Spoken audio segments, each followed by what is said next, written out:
Сегодня 20 ноября 23 года. Как говорится, ничего не предвещало. Утром поехали на работу, снега не было. А потом как начал сыпать, и целый день сыплет. Сантиметров 15 уже насыпало. Интересно, зима совсем пришла?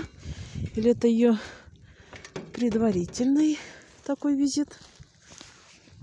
Ну, снега много. Сын приехал пораньше, тропинку прочистил к дому.